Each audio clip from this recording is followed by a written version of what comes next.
Wulan terbangun. Ia duduk di tepi tempat kamar tidur, melihat jam weker murah di samping kasur yang menunjukkan pukul 4 lebih 55 menit. Ia menarik nafas, lalu berjalan ke dapur. Di rumah ini, alarmnya bukan dari HP, tapi dari tekanan batin dan suara ayam tetangga. Yang satu berisik, yang satu bikin sesak. Wulan mengenakan daster dan celemek, terlihat sibuk menggoreng tempe. Wajahnya letih, namun berusaha tetap ceria. Dapur kecil berantakan sedikit, asap mengepul dari wajah. Pagi ini, di rumah ini, selalu lebih panas dari minyak goreng. Apalagi kalau Bu Marni sudah bangun. Tiba-tiba, dari balik tirai dapur, muncul bayangan Bu Marni dengan ekspresi yang penuh kecurigaan. Astaga, itu masak atau bakar persembahan? Wulan pun menoleh, tersenyum kaku. Dia mencoba menjelaskan. Maaf Bu, minyaknya habis. Jadi saya pakai mentega. Mentega. Mentega itu buat roti, bukan tempe. Kamu itu masak gak niat apa gimana sih? Saya niat kok Bu. Cuma memang bahannya seadanya Bu. Seadanya? Seadanya? Suami kamu narik ojek itu juga seadanya? Dari ruang tengah, Pak Rustam duduk membaca koran sambil menyeruput kopi. Tempenya wangi, kayak zaman dulu saya ikut pramuka. Pramuka apaan? Ini rumah tangga bukan camping. Tapi aromanya nostalgia ya Pak. Nostalgia itu penting, apalagi kalau realitanya pahit. Bu Marni memang ratu di rumah ini. Dan Wulan, ya, budak istananya. Wulan mengatur nasi goreng di kotak bekal. Bu Marni duduk di kursi sambil mengupas bawang. Ekspresinya masih sangat tajam. Kamu tahu kenapa masakan kamu gak enak? Karena saya nggak sekolah tata boga. Karena kamu masak buat kewajiban, bukan buat kasih sayang. Kalau bukan saya udah berhenti masak sejak bulan lalu Bu. Jangan jawab gitu. Mulut kamu makin hari makin canggih ya. Masak pakai cinta boleh, asal jangan cinta sepihak. Nanti gosong dua-duanya. Wulan meletakkan piring ke meja makan. Andri duduk sambil memakai sepatu, terburu-buru. Ia makan cepat, masih mengunyah tempe. Minum dulu, biar gak nyangkut lauk seadanya itu. Iya, Mak. Ini enak kok. Maaf ya Mas, aku belum sempat belanja lagi. Gak apa-apa, Wul. Yang penting aku kenyang. Lagian, masakan yang digoreng pakai mentega kan lagi tren. Tren yang lahir dari krisis mirip zaman Chris Mon. Iya, zaman krisis. Tapi jangan sampai rumah ini juga ikut krisis rasa.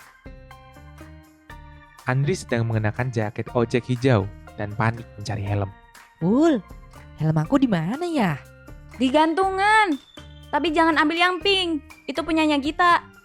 Andri ambil helm pink, baru sadar. Oh iya, gawat. Nanti pelanggan kiranya aku cosplay. Ya udah, bilang aja kamu ojek karakter. Aduh, jangan-jangan dikira saya fans berat Sailor Moon kali ya? Pak Rustam cekikikan sambil membalikan koran. Lumayan mas, pelanggan bisa sekalian minta diramal. Ya udahlah, semoga pelanggan kamu hari ini gak buta warna. Biar pink, yang penting rezekinya nggak malu-maluin. Kadang, satu-satunya yang bikin pagi mereka jalan cuma bercandaan kecil kayak gini. Andri siap berangkat. Wulan mengantarkan dengan bawa bekal. Ini bekalnya Mas. Nasi goreng seadanya. Makasih ya, kamu masih bisa senyum walau tiap pagi diceramahin. Ya kalau aku marah juga, nanti rumah ini kebakar beneran. Kamu sabar banget. Ya, mungkin sabar itu satu-satunya yang bisa aku andalkan sekarang. Pak Rustam menyelip dari pintu dengan senyum yang tipis. Jangan lupa berdoa sebelum narik. Jangan lupa pulang juga. Siap, Pak. Kalau bisa pulang bawa bonus senyuman pelanggan. Atau setidaknya gak bawa helm pink lagi. Andri itu anak rumahan, tapi rumah yang ini bisa bikin siapapun pingin tinggal di kosan. Andri pergi, Kamera fokus pada wajah Wulan yang tetap tersenyum walau matanya letih. Wulan kembali ke dapur. Bu Marni memandang dari sudut meja dengan tatapan menyelidik. Kamu pikir dengan bekal kayak gitu, suami kamu nggak ngelirik perempuan lain? Saya percaya Mas Andri tahu mana yang benar, Bu. Terlalu percaya nanti kecewa. Hati-hati Wulan, jangan sampai kamu nanti nyalin siapa-siapa. Saya cuma berusaha jadi istri yang baik, Bu. Tapi kalau semua salah di mata Ibu, Ya, karena kamu belum cukup baik. atau mungkin Ibu yang belum bisa menerima saya. Sunyi. Ketegangan melayang di udara. Pak Rustam menyimak dari jauh berpura-pura membaca koran. Setiap kata Bu Marni kayak tusukan kecil. 1-2 masih bisa ditahan. Tapi kalau setiap hari, Wulan duduk sendiri. Di meja kecil ada buku resep dan buku catatan. Dia membuka satu halaman, lalu menulis pelan-pelan. Hari ini aku masih bisa menahan emosi dan gak meledak. Tapi gak tahu sampai kapan bisa nahannya. Di rumah ini, Wulan gak punya ruang untuk marah. Jadi, ia simpan semuanya sampai penuh. Pak Rustam meletakkan koran. Diam sebentar, matanya memperhatikan Wulan yang sedang membereskan dapur. Wanita ini kuat, tapi tiap baja juga bisa meleleh kalau terus-terusan dibakar. Tangannya bergerak ke kaleng rokok, tapi tidak jadi mengambil. Ia ragu, seperti menimbang sesuatu. Saya tahu rasanya jadi orang yang diem, tapi tahu ada yang gak beres. Pak Rustam akhirnya berdiri.